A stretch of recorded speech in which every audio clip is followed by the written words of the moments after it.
के देश की कल्पना, जिस प्रकार के देश का सपना बाबा साहब डॉक्टर भीमराव अंबेडकर ने देखा था, क्या वो देश आज हम बना पाएंगे? स्वाभिमान से जीने वाला समाज है, उसको स्वाभिमान से जीने का हक है, ये आज तक क्यों नहीं हो पाया है?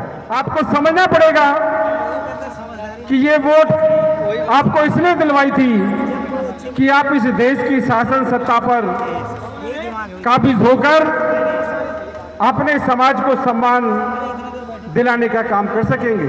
आता है कि बाबा साहब डॉक्टर अंबेडकर ने जिस संविधान को बनाया और उस संविधान की वजह से जिस प्रकार के देश की कल्पना, जिस प्रकार के देश का सपना बाबा साहब डॉक्टर भीमराव अंबेडकर ने देखा था, क्या वो देश आज हम बना पाए हैं?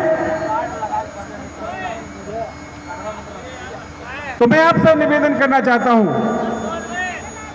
कि जब आप संविधान को और संविधान के पहले पेज को आप पढ़ते हैं तो उसमें समता, बंधुता और भाईचारे की बातचीत लिखी हुई है।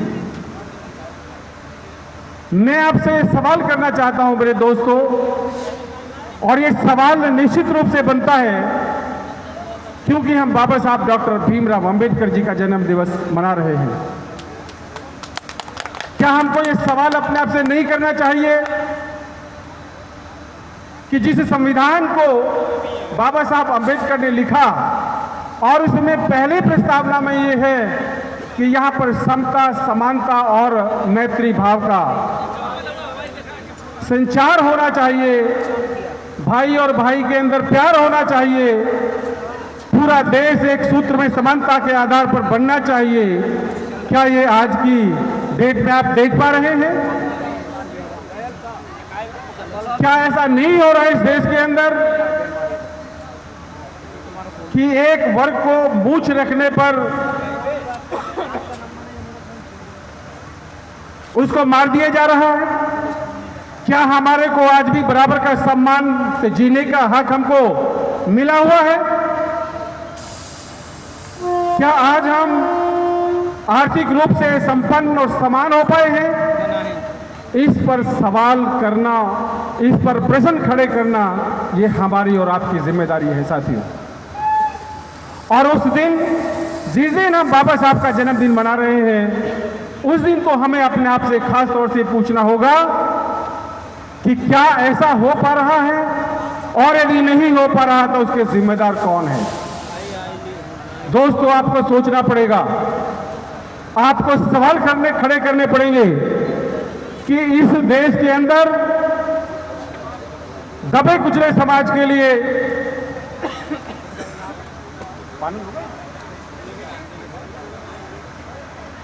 बाबा साहब डॉक्टर अंबेडकर ने अपनी सबसे प्यारी संतान, जिसका नाम था गंगाधर, इस संघर्ष में और अपने समाज के चेहरे पर, जिनके चेहरे पिचके हुए हैं गरीबी के कारण, उनके चेहरे पर खुशी लाने के लिए जो संघर्ष किया था, उस संघर्ष में बाबा साहब डॉक्टर बी.आर. अंबेडकर का जो सबसे प्यारा पुत्र था, उसको भी बाबा साहब डॉक्टर अंबेडकर को खोना पड़ा था। साथियों, हमें समझना पड़ेगा, आज हम जब बाबा साहब डॉक्टर अंबेडकर का जन्मदिन मना रहे हैं तो हमें सोचना पड़ेगा कि बाबा साहब डॉक्टर अंबेडकर वो चाहते थे कि इस देश में ये बहुजन समाज हर प्रकार से सक्षम समाज होना चाहिए। उसके पास रोजी और रोजगार के अलावा इस देश में मान, सम्मान और स्वाभिमान से जीने का अधिकार होना चाहिए। जिस संघर्ष को बाबा साहब ने किया था, और वो जो चाहते थे कि मेरा समाज स्वाभिमान से जीने वाला समाज है, उसको स्वाभिमान से जीने का हक है, ये आज तक क्यों नहीं हो पाया है?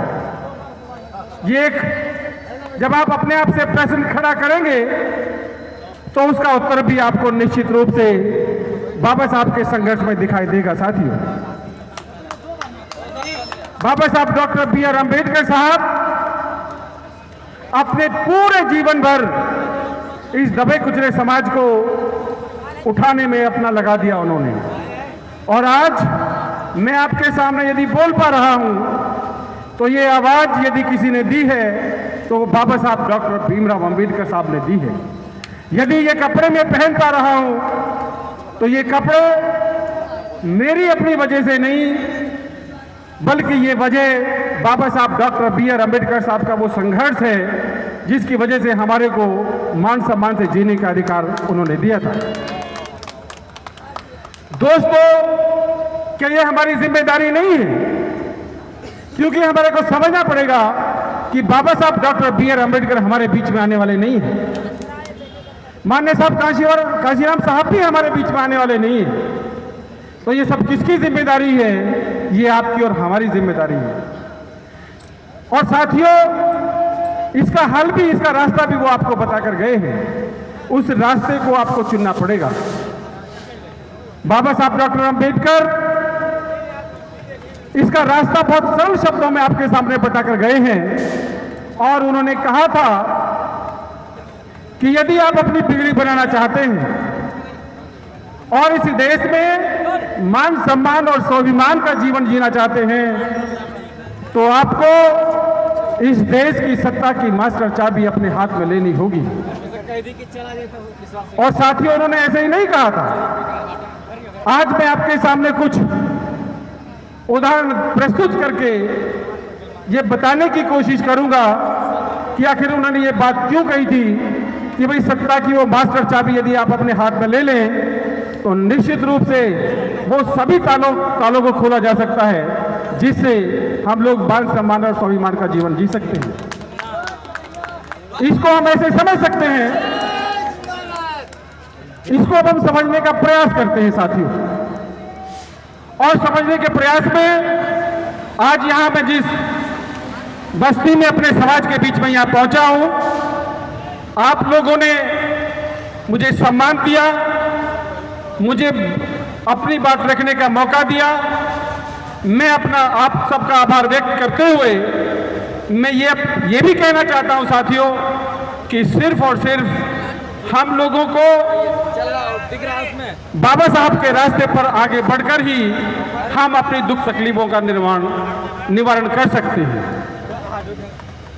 और उसके लिए बाबा साहब अम्बेडकर ने जो रास्ता आप लोगों को दिया है कि ये मास्टर चाबी अपने हाथ में लेनी है। मैं आपसे एक सवाल करना चाहता हूं साथियों इस मौके पर कि आज जितने भी मेरे दोस्त, मेरे युवा साथी मेरे सामने खड़े हैं, इसमें कितने लोग ऐसे हैं, कितने ऐसे साथी हैं जिन लोगों के पास सरकार ने आप लोगों को रोजगार मुहैया कराया है? कितने लोग ऐसे हैं जिनके पास पक्के मकान जो सरकार की जिम्मेदारी है आप लोगों को मुहैया कराए हैं? साथियों, मैं आपसे कहना चाहता हूं कि पूरा इतिहास उठाकर देख लीजिए, जिसकी भी सरकार इस देश में रही है उसका हमेशा सम्मान हुआ है। इस देश में यहां पर छत्री कहलाने वाले लोग, राजपूत कहलाने वाले लोग जब उनका शासन होता था तो उसका गरीब से गरीब समाज भी, जिसके पास चप्पल नहीं होती थी, अकल भी नहीं होती थी, उसका भी सम्मान इस देश में होता था।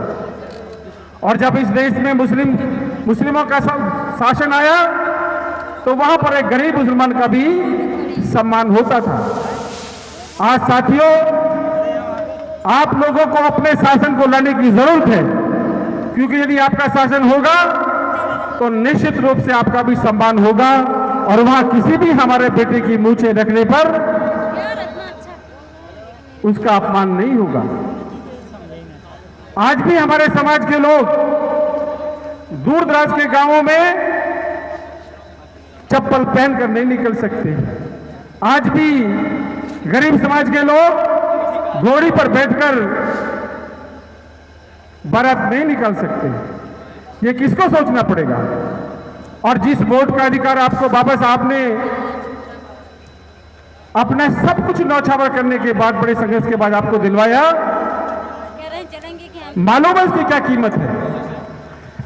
आपको समझना पड़ेगा कि ये वोट आपको इसलिए दिलवाई थी कि आप इस देश की शासन सत्ता पर काबिज होकर अपने समाज को सम्मान दिलाने का काम कर सकेंगे, अपने समाज को आर्थिक रूप से बराबरी पर लेकर आ सकेंगे। लेकिन ये इसलिए नहीं हो पाया क्योंकि आप भी उस तरफ कहीं ध्यान नहीं दे पा रहे हैं। मैं साहब कांशीराम की बात बताकर अपनी बात को विराम देने का प्रयास करूंगा। एक बार साहब कांशीराम जब इस मिशन पर निकले हुए थे रेलवे स्टेशन पर, तो एक गरीब हमारे समाज का व्यक्ति रोटी हाथ पर रखकर खा रहा था। साहब की नजर उस पर पड़ी तो साहब देखते हैं कि वो व्यक्ति एक टुकड़ा तोड़कर उस हाथ पर रखी रोटी पर रगड़कर ऐसे खाने लगा हुआ था। और साहब की जब नजर उस पर पड़ती है और वो देखते हैं कि रोटी के ऊपर तो कोई सब्जी है नहीं, तो ये सज्जन ऐसे करके क्यों ऐसा खा रहे हैं। जब पास गए तो रोटी के ऊपर कुछ भी नहीं था साथियों।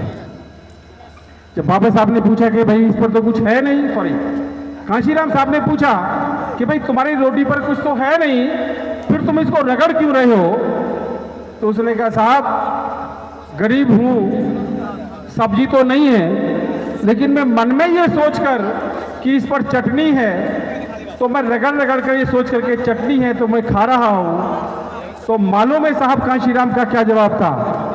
साहब कांशीराम का जवाब था, कह रहे भाई यदि आपको सपने ही लेने थे तो कम से कम इसके पनीर की सब्जी की तो सपने ले लेते। इसलिए साथियों मैं अपनी बात को यही समाप्त करते हुए निवेदन करना चाहूंगा कि आपको भी सोचना पड़ेगा कि आखिर हमारा इस देश में अपमान क्यों होता है। आपको भी सोचना पड़ेगा कि आखिर सरकारों की ये जिम्मेदारी है। जब इस देश के आप नागरिक हैं तो हर नागरिक की जिम्मेदारी है कि उसको सिर्फ रोटी कपड़ा मकान ही नहीं मिले, चल रहा है बल्कि वो मान और सम्मान का जीवन जिए। और इसके लिए रास्ता भी आपको दिया गया है। आपके बीच में लोग आकर जब चुनाव का वक्त होता है तो आपके बीच में आकर आपके पैर भी छूते हैं, अपनी पगड़ी भी आपके पैरों में लगा देते हैं। वो इसलिए नहीं लगाते कि आपका सम्मान करते हैं, बल्कि इसलिए लगाते हैं क्योंकि वो जानते हैं कि इनका बाप इनको वोट का अधिकार दे गया है जिससे राजा बनते हैं। आपको सोचना पड़ेगा कि राजा आपको बनना है तो अपनी वोट का भी इस्तेमाल आपको ठीक करना होगा साथियों। तो साथियों साहब कांशीराम की बात के साथ ही मैं अपनी बात को यहाँ पर समाप्त करता हूँ और आपसे रजा लेता हूँ। जय भीम, जय भारत, नमो बुद्धाय। धन्यवाद।